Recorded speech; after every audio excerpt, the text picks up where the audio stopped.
Hi, it's Arky3.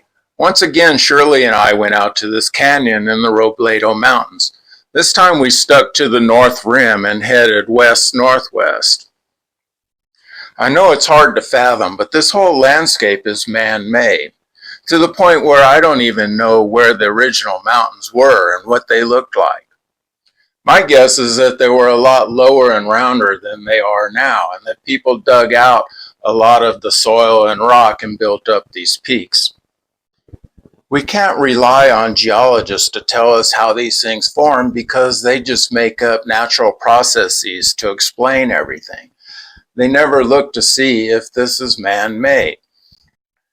And archaeologists have their preconceived ideas about our prehistory and don't believe that this could be man-made either. And if you study this canyon, you can see that it's all masonry work. It's being built inward, constricting the canyon as they went along. But if you come out here and spend the time and you study the rocks closely, you can see there's no other explanation for how these things got the way they are. There are no natural processes that can create these things. And the signs of human activity are everywhere.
So a lot of this masonry work incorporates flaked stones or artifacts.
This south wall of the canyon is perfectly flat.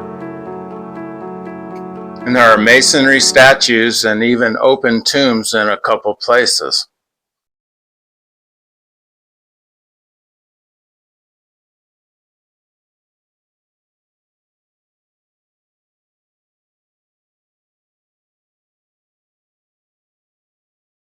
Again, if this were a natural canyon, millions of years of erosion would have rounded everything. It wouldn't have left this nice flat surface with nice, fresh, bright colors.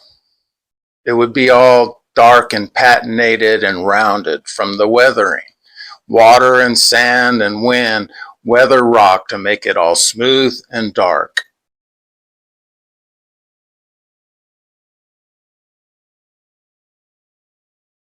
And much of the surface out here is covered in all this freshly broken loose stone. A lot of it has conchoidal fractures, and a lot of it is obviously also artifactual. Here's an example of all this fractured rock. And it's all laid in here nice and flat, and it forms mosaics. So it's like a pavement of artifacts, a pavement of art. They were doing this everywhere on all these hills, and all this rock had to come from somewhere. It's not a natural surface. If this had been eroding for millions of years in a natural process, there would be soil and vegetation covering all of this. Here I'm standing on a little platform mound.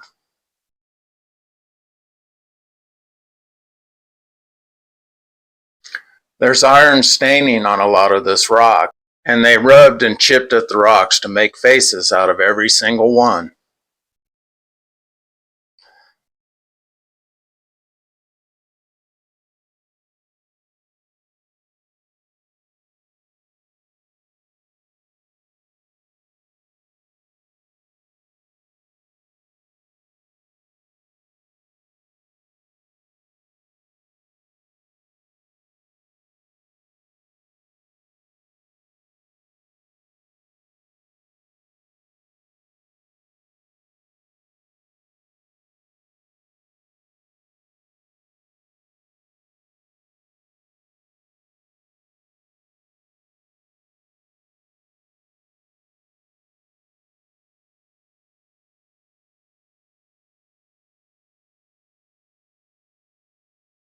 You can see all the disturbances everywhere on all the hills. It's all cleared. And the hills to the south are the same. They're covered with this pavement of rock. It's all freshly broken and laid in here flat.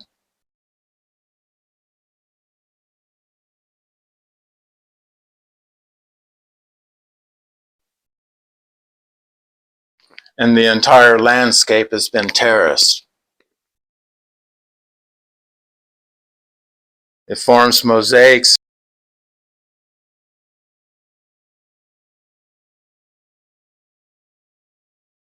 Even what looks like a mortar head. Back on this north side, this hill is just covered with artifacts.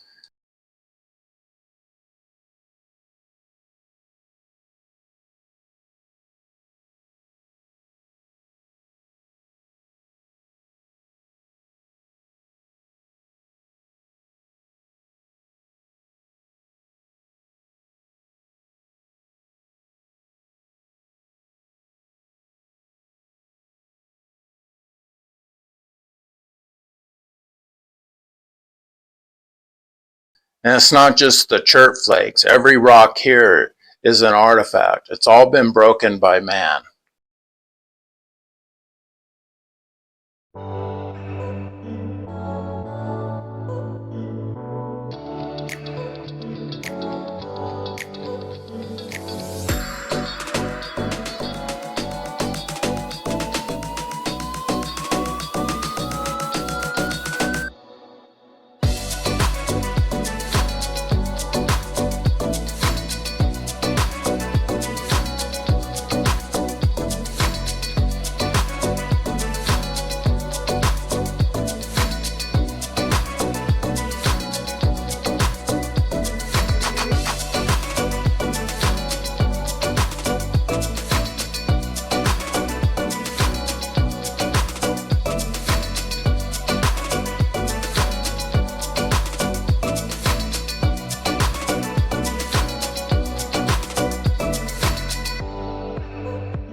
Each one of these little hills is like a burial mound. They're like little pyramids. Even the road is a prehistoric feature. You can see how it used to be paved with all this gravel, but then people drove on it and disturbed it.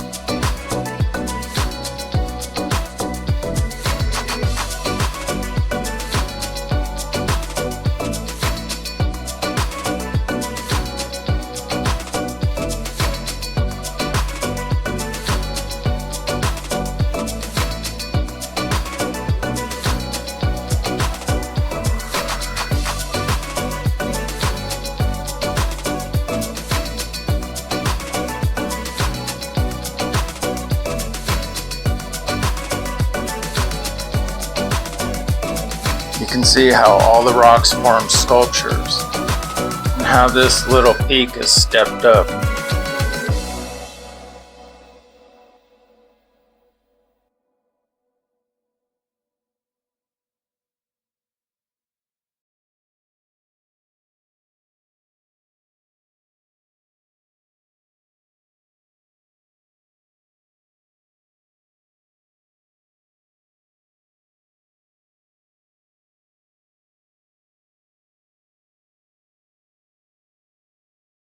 All this white rock was laid in there by ancient people to form art.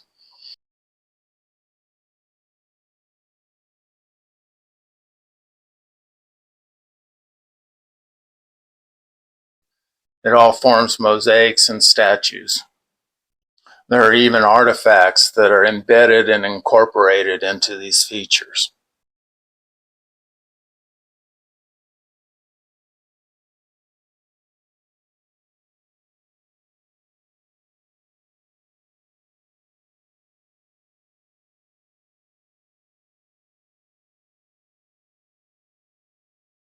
You can see how these mountains out here are actually pyramids.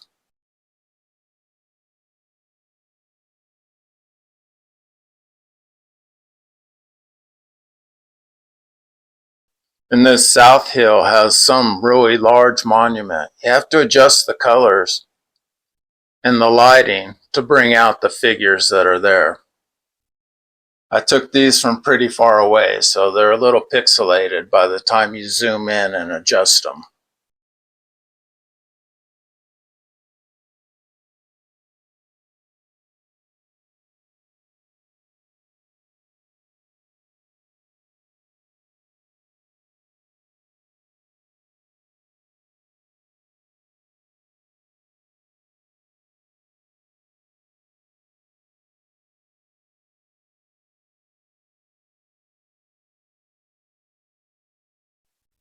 As we moved farther along, there was this next hill.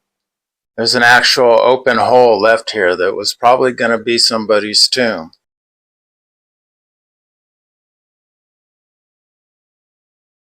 And then this whole feature is mortar and stone. It's all masonry work.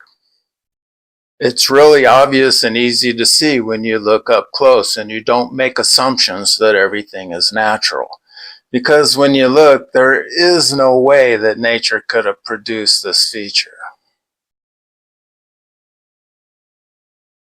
And all these little alcoves were probably going to contain burials.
can hear it.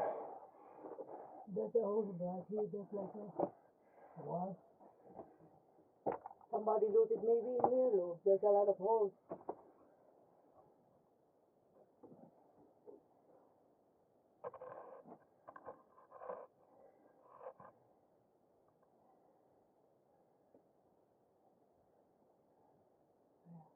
There's little holes here, there, on top. There's a couple of more in there, but I don't want to go in there.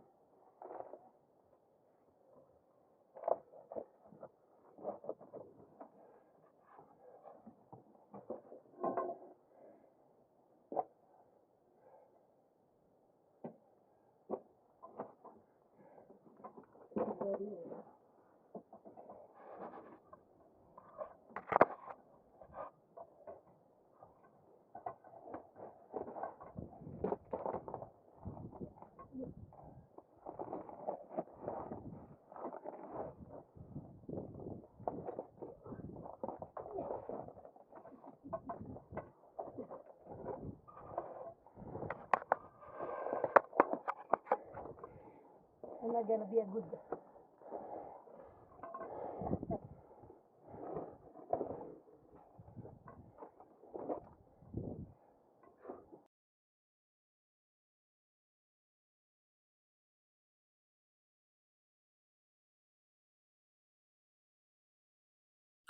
There are more of these masonry features at the bottom of the wash. You can see how obvious this is.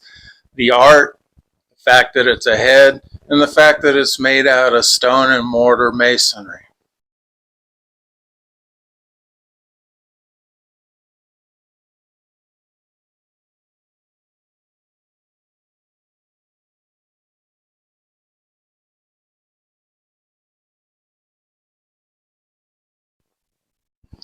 Back on top, there's this row of what looks like limestone boulders, but this is also actually masonry work.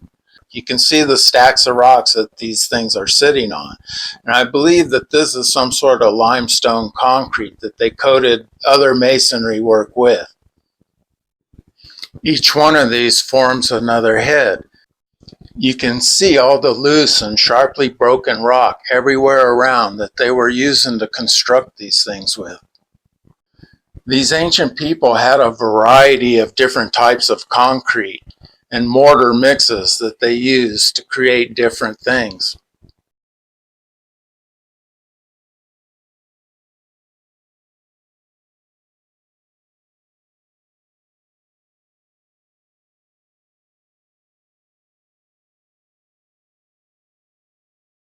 And together they form this snaking feature that almost looks like half of a Viking tomb when you look at it from one side.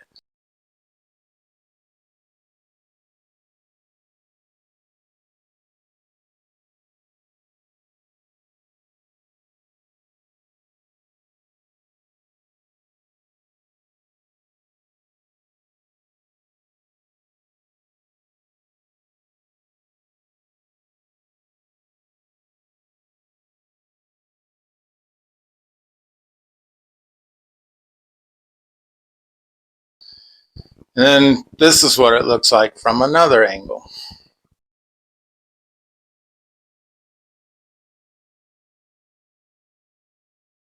And finally, this large cut in the side of the hill was my ultimate goal for the day. I've been looking at this feature for years from different angles, but never quite got to this spot. And the sides of these rocky hills like this, they're all engineered so that they're like rock gardens. There's a lot of little subtle terracing, and I think the plants only grow in certain places where there's not masonry work below.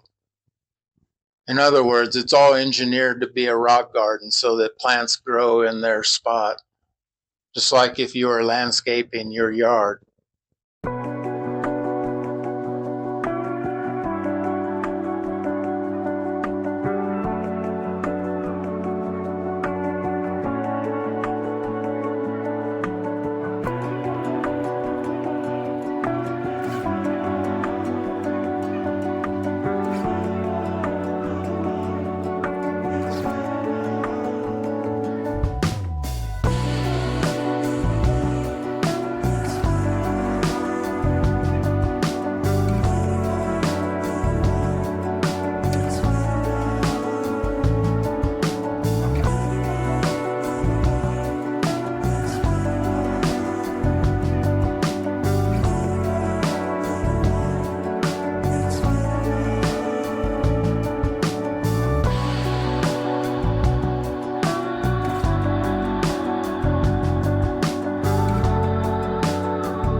a look at this.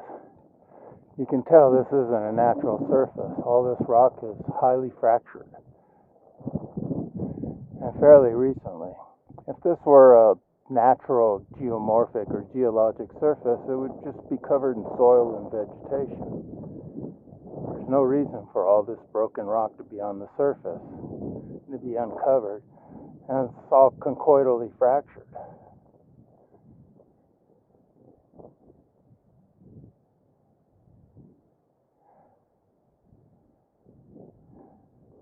So I just wonder what a geomorphologist or geologist would say about it, what kind of process they would make up to try to explain this, when it's obvious it's man-made.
So I shouldn't have to point out the faces and heads in these rocks. They're pretty obvious.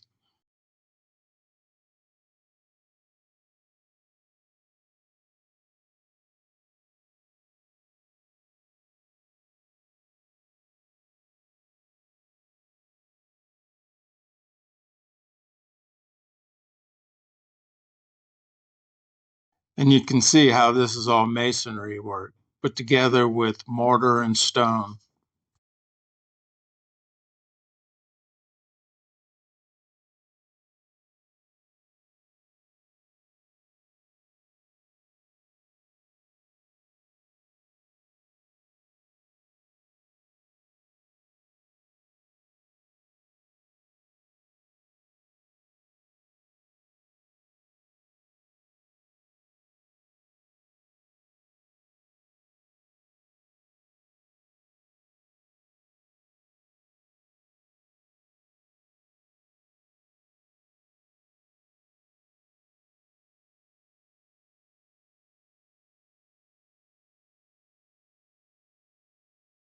And here we have this large gallery that's really cool.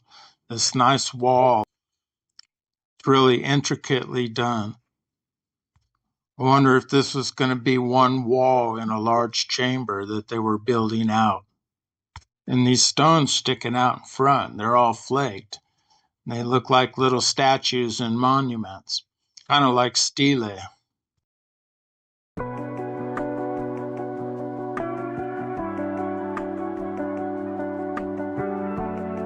So I was not disappointed with this feature. In fact, I was very impressed with what was here. You can see all this masonry, how this is like a giant brick wall.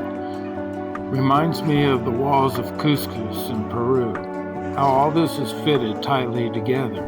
But it's actually a bunch of rocks that have been concreted over.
And the ground is littered with conchoidally fractured stone.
So this next hill to the west is kind of where it started for me.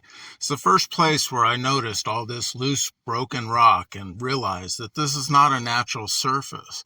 And this rock must have come from below the surface because it's not all rounded and patinated. I also noticed all the patterns in the vegetation and realized that this hill was slightly terraced.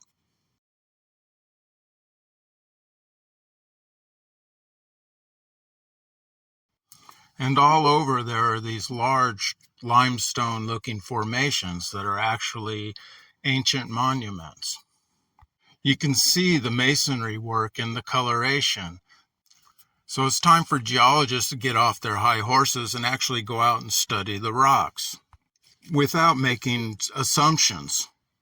If they did that, they would see that this is obviously man-made. Geomorphologists the same. Now, for archaeologists, I think they're a lost cause.